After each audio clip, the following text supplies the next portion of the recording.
The purpose of this record is to show you how to use your imagination to achieve your every desire.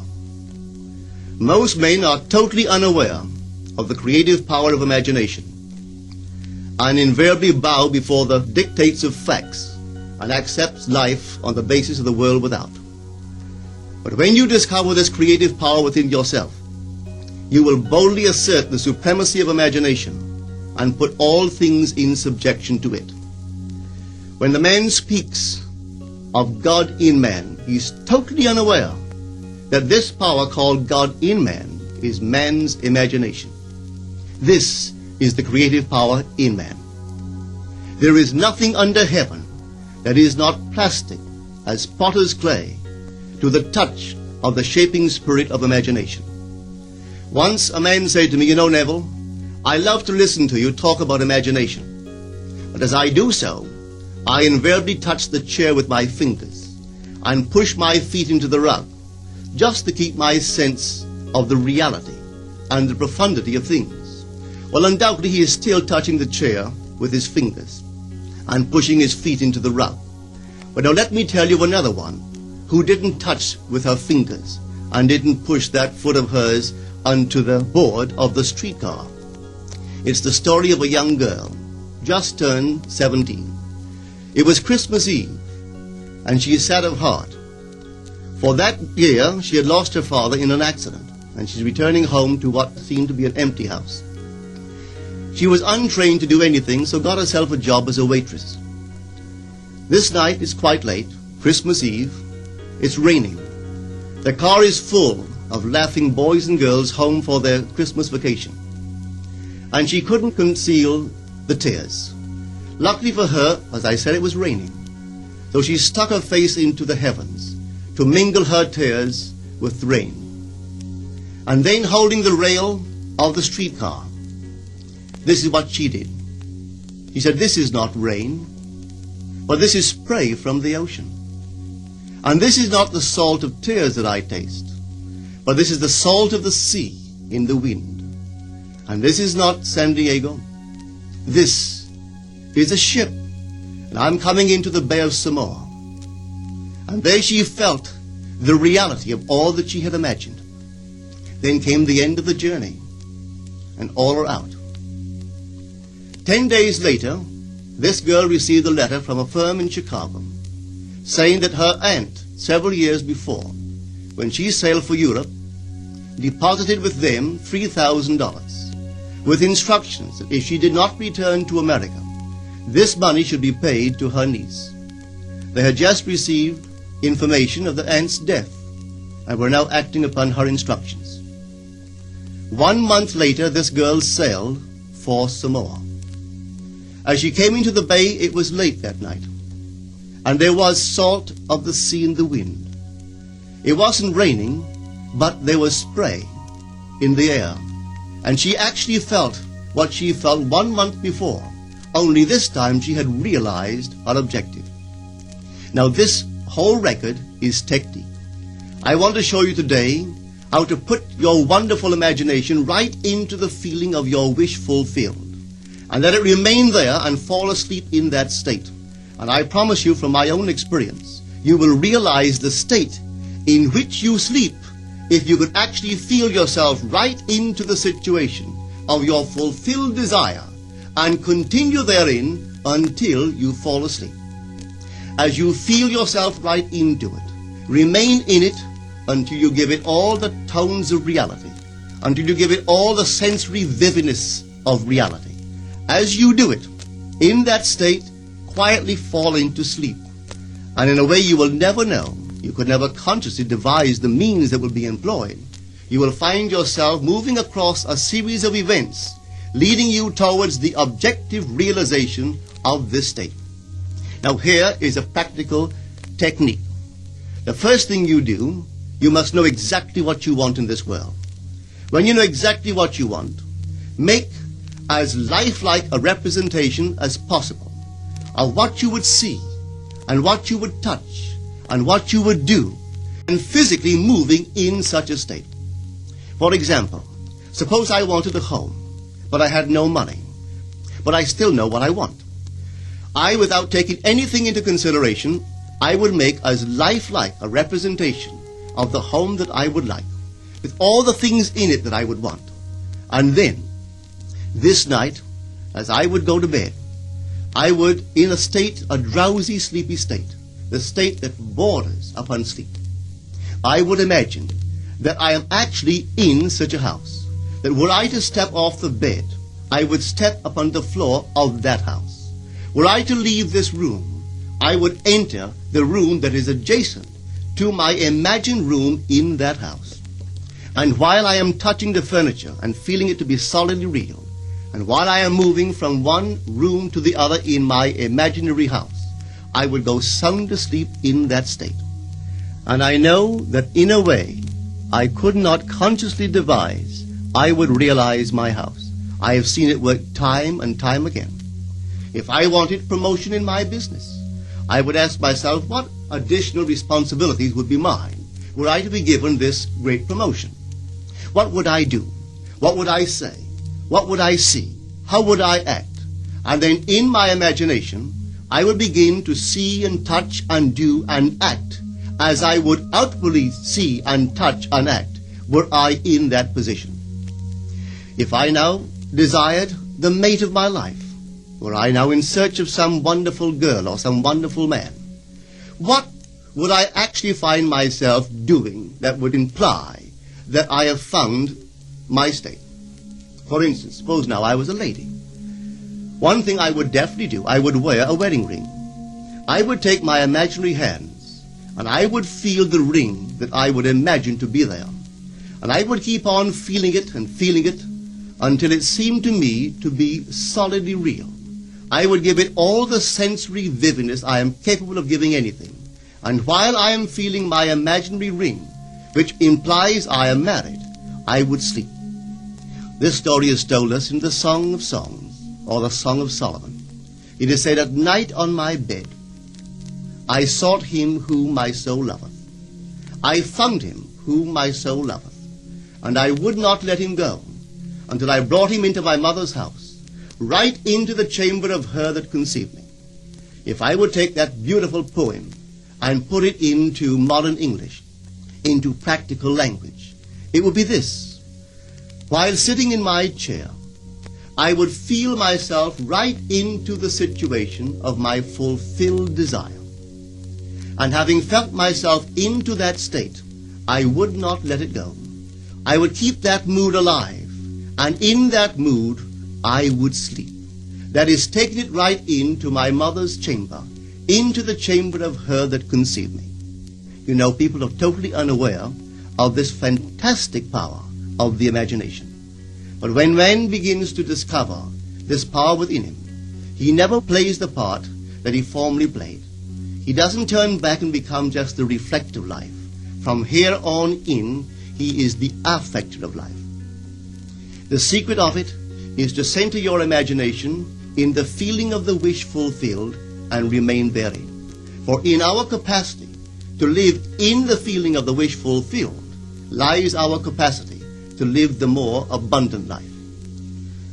Most of us are afraid to imagine ourselves as important and noble individuals, secure in our contribution to the world, just because at the very moment that we start our assumption, reason and our senses deny the truth of our assumption.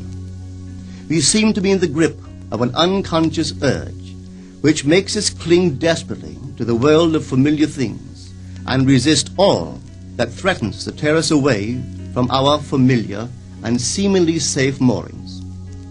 But I appeal to you to try it. If you try it, you will discover this great wisdom of the ancients, for they told it to us in their own strange, wonderful, symbolical form. But unfortunately, you and I misinterpreted their stories and took it for history when they intended it as instruction to simply achieve our every objective. You see, imagination puts us inwardly in touch with a world of states. These states are existent. They are present now. But they are mere possibilities while we think of them. But they become overpoweringly real when we think from them and dwell in them. You know, there's a wide difference between thinking of what you want in this world and thinking from what you want. Let me tell you, when I first heard of this strange and wonderful power of the imagination, it was in 1933 in New York City. An old friend of mine taught it to me. He turned to the 14th of John, and this is what he read. In my Father's house are many mansions. If it were not so, I would have told you. I go to prepare a place for you. And if I go and prepare a place for you, I will come again and receive you unto myself, that where I am, there ye may be also. He explained to me that this central character of the Gospels was human imagination. That mansion was not a place in some heavenly house, but simply my desire. If I would make a living representation of the state desired, and then enter that state and abide in that state, I would realize it. At the time, I wanted to make a trip to the island of Barbados in the West Indies, but I had no money. He explained to me that if I would that night, as I slept in New York City, assume that I was sleeping in my earthly father's house in Barbados, and go sound asleep in that state, that I would realize my trip. Well, I took him at his word and tried it. For 1 month, night after night, as I fell asleep, I assumed I was sleeping in my father's home in Barbados. At the end of my month, an invitation from my family came, inviting me to spend the winter in Barbados. I sailed for Barbados the early part of December of that year. From then on, I knew I had found this Savior in myself. The old man told me that it would never fail. Even after it happened, I could hardly believe that it would not have happened anyway. That's how strange this whole thing is. On reflection, it happens so naturally. You begin to feel or to tell yourself, well, it would have happened anyway. And you quickly recover from this wonderful experience of yours. It never failed me if I would give the mood, the imagined mood, sensory vividness. I could tell you unnumbered case histories to show you how it works. But in essence, it's simple. You simply know what you want. When you know what you want, you're thinking of it. That is not enough. You must now begin to think from it. Well, how could I think from it? I am sitting here, and I desire to be elsewhere. How could I, while sitting here physically, put myself in imagination at a point in space removed from this room and make that real to me? Quite easily. My imagination puts me in touch inwardly with that state. I imagine that I am actually where I desire to be. Now, can I tell that I am there? There is only one way to prove that I am there. For what a man sees when he describes his world is as he describes it relative to himself. So what the world looks like depends entirely upon where I stand when I make my observation. So if, as I describe my world, it is related to that point in space I imagine that I am occupying, then I must be there. I am not there physically, no, but I am there in my imagination, and my imagination is my real self. And where I go in imagination and make it real, there I shall go in the flesh also. When in that state I fall asleep, it is done. I have never seen it fail. So this is the simple technique on how to use your imagination to realize your every objective. Here is a very healthy and productive exercise for the imagination. Something that you should do daily. Daily relive the day as you wish you had lived it, revising the scenes to make them conform to your ideals. For instance, suppose the day's mail brought disappointing news. Revise the letter. Mentally rewrite it and make it conform to the news you wish you had received. Or suppose you didn't get the letter you wish you had received. Write yourself the letter and imagine that you received such a letter. Let me tell you a story that took place in New York not very long ago. In my audience sat this lady who had heard me numberless times. And I was telling the story of revision. That man, not knowing the power of imagination, He goes to sleep at the end of his day, tired and exhausted, accepting as final all the events of the day. And I was trying to show that man should, at that moment, before he sleeps, he should rewrite the entire day and make it conform to the day he wished he had experienced. Here is the way a lady wisely used this law of revision. It appears that 2 years ago she was ordered out of her daughter-in-law's home. For 2 years there was no correspondence. She had sent her grandson at least 24 presents in that interval, but not one was ever acknowledged. Having heard the story of revision, this is what she did. As she retired at night, she mentally constructed 2 letters. One she imagined coming from her grandson, and the other from her daughter-in-law. In these letters they expressed deep affection for, and wondered why she had not called to see them. This she did for 7 consecutive nights, holding in her imaginary hand the letter she imagined she had received, and reading these letters over and over until it aroused within her the satisfaction of having heard. Then she slept. On the 8th day, she received a letter from her daughter-in-law. On the inside there were 2 letters, one from her grandson and one from the daughter-in-law. They practically duplicated the imaginary letters that this grandmother had written to herself 8 days before. This art of revision can be used in any department of your life. Take the matter of health. Suppose you were ill. Bring before your mind's eye the image of a friend. Put upon that face an expression which implies that he or she sees in you that which you want the whole world to see. Just imagine he is saying to you that he has never seen you look better, and you reply, I have never felt better. Suppose your foot was injured. Then do this.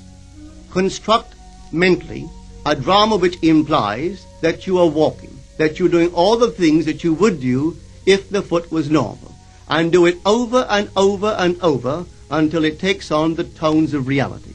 Whenever you do in your imagination that which you would like to do in the outer world, that you will do in the outer world. The one requisite is to arouse your attention in a way and to such intensity that you become wholly absorbed in the revised action. You will experience an expansion and refinement of the senses by this imaginative exercise, and eventually achieve vision in the inner world. The abundant life promised us is ours to enjoy now, but not until we have the sense of the Creator as our imagination can we experience it. Persistent imagination, centered in the feeling of the wish fulfilled, is the secret of all successful operations.